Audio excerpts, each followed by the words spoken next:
Welcome to day 3. And today are 3 hacks. We're going to start with fitness. The alarm goes off. You have every intention of getting up to do that 30-minute workout, but bed is so appealing.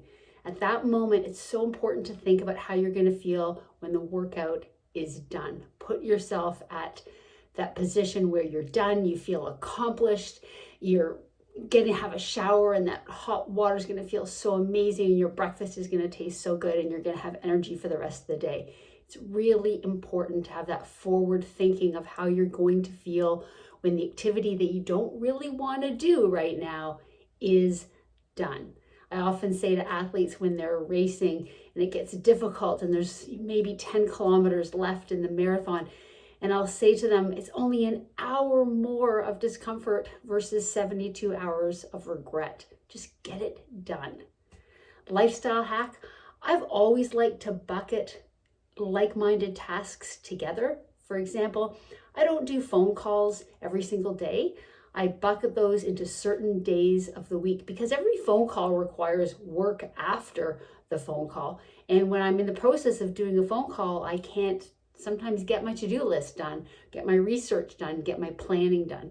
So I schedule certain days with phone calls. There's certain days for errands. I try to bucket those errands that are like-minded together and get those done.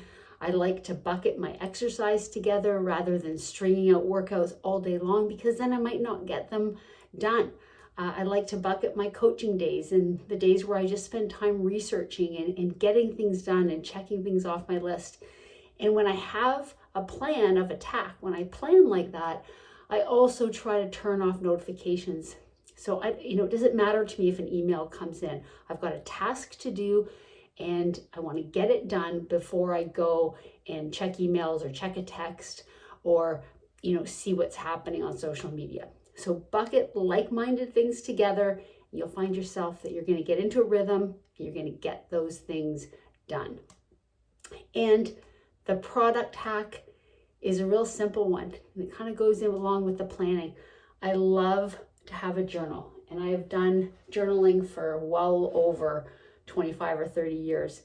It's really called my training log. It's full of stuff. I put down my workouts. Those are my wins for the day. Those are some of my small wins that are controllable, that I can do. But I also put down things that I do in the day, how I feel, what my emotions are, and it's a fun little tracker for me. I just looked back at 2020 last year. What were we doing around New Year's last year? What were we doing in September last year? It shows me how far I've come. So I really recommend that you get a journal. I've got this year's already. That's the product I would suggest you go out and get ASAP and fill that journal with whatever makes you happy. There's so many different suggestions of what you should do in your journal, but it's your journal. So I put down the things that I want to see over and over again. I track my health. I track aches and pains so I can see what instigated them in the first place. I track how I feel, my happiness, and I try to see if there's any pattern that evolves. So suggestion for your product, get a journal, start writing in it, and you'll see that you have so many small wins and you are an incredible human being.